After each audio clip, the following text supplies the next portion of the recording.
there, this is the weekly forecast for the week of February 3rd through 9th, 2019. So right on Sunday the 3rd, we have the moon moving into Aquarius and being void of course for most of the day, which means that it doesn't form any exact aspects with other planets. And void of course moons generally aren't a good time to start something new. They're not inherently good or bad, but they can be unpredictable and bring that unpredictability with whatever is begun under them. So within Aquarius, it's a good day for thinking of new ideas and brainstorming. Definitely a good day for thinking about the future. It's just not a good day to enact those plans. It's more a day to throw around ideas, not really firmly do something about them.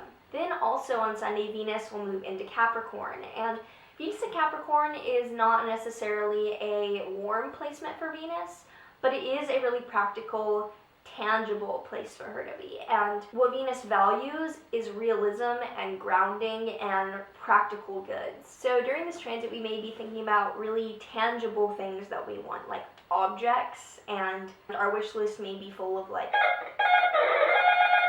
hello?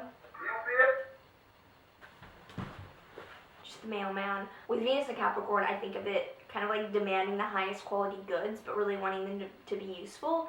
So we may have our eye on things that are more expensive or more name brand than usual, like higher quality, but that will pay off in the long run. Transit may also bring the tendency towards doing things for what they look like or for appearances and social benefit, like how we want to be seen, like just having a logo or something for the sake of showing off.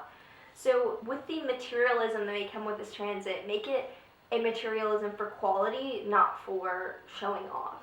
Just something to think about. So on Monday the 4th, there is an Aquarius new moon, and this new moon with both the sun and the moon conjunct in Aquarius will also be conjunct Mercury, which altogether brings up the ideas of breaking free of old thought patterns and rebelling against old ways of rebelling. And what I mean by that is the fact that sometimes the way that we have considered ourselves to be breaking free of what holds us back may actually be inauthentic to our true nature. So what rebellions against collective structure is actually working for us and actually needs to be continued fighting. And maybe we can switch the focus from rebelling against others into rebelling against ways that we are operating that no longer serve us, and more like rebelling against a not self, or patterns that we enact and we do on a daily basis that aren't for our best good.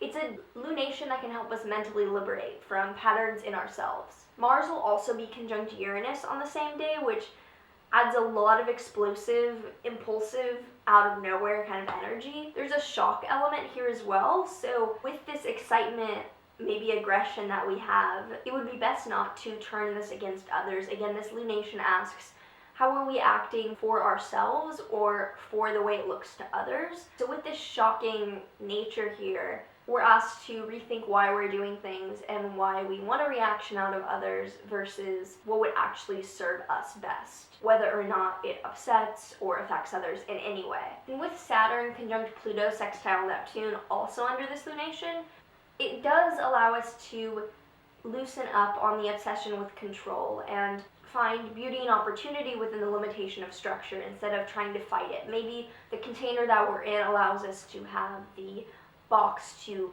plant seeds. Reality gives us a container to grow from. So it can be helpful to focus mostly on you here and what is actually true to you, and breaking free of what you would consider true to a group you're a part of, or what you feel obligated to break free of because of what everyone else around you is breaking free of. Authenticity can be kind of difficult to pin down with all of the layers of conditioning that we have, but this new moon can offer a new perspective on old ways and habits. On Tuesday the 5th, the moon will sextile Mars and then sextile Uranus. So we have energy and drive to go after what we want, albeit it might be unexpected. There is a surge of excitement to go after maybe these new ideas that we have thought of and new ways of acting as ourselves that came to us during the new moon. On Wednesday the 6th, the moon will be in Pisces and void of course for most of the day.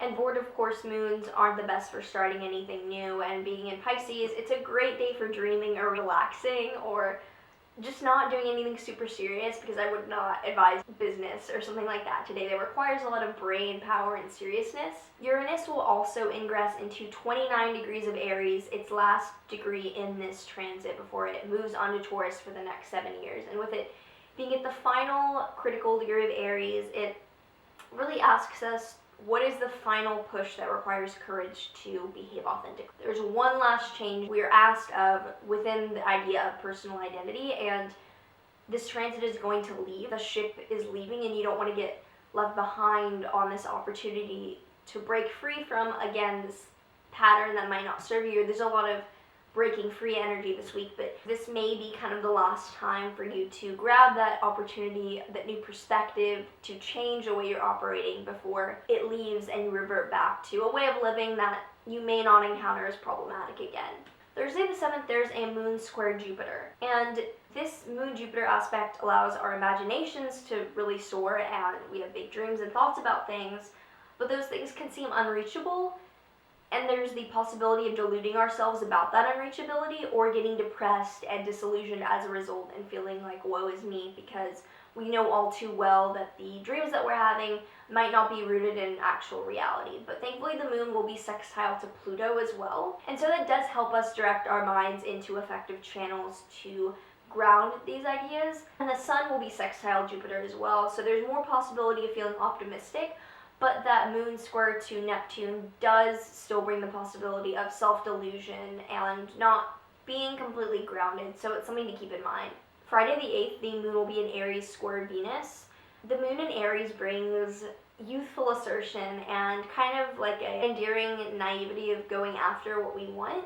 With it square to Venus, there could be feelings of not being the favorite or life's unfair, but just because we don't win doesn't mean that our life is over. Like, we can lose out on some things, and it doesn't necessarily mean the universe is out to get us. This transit has the possibility of feeling just like being let down and feeling sorry for yourself, but maybe the solution isn't to try so hard. Like, don't try so hard. Don't obsess over the outcome or getting something super hard. Saturday the 9th starts with a moon square to Saturn, which can make us feel a lot of coldness about the world and a lot of responsibility that might be weighing us down. It can kind of hit us and make us feel kind of depressed and sad about all the things we have to do or are restricted from doing. But thankfully the moon will trine Jupiter later, so that we are able to lighten this load a bit and the world doesn't feel so heavy on our shoulders. And that can help us realize that dedication breeds opportunity, and that work may seem monotonous in the moment or not what we want to be doing, but that there is a payoff in the end for bigger and greater things. Mercury will be sextile to Uranus as well, which does give our mind a bit of a break from feeling so weighed down.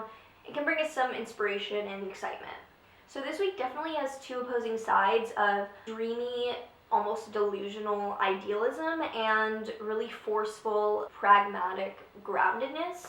But thankfully there's also a lot of excited energy, and if we can harness that and stay optimistic, we can find a way to ground what we ideally desire into tangible reality. So I hope this was helpful. I do private consultations at the link below. Like, subscribe, do all the things, and I will see you soon.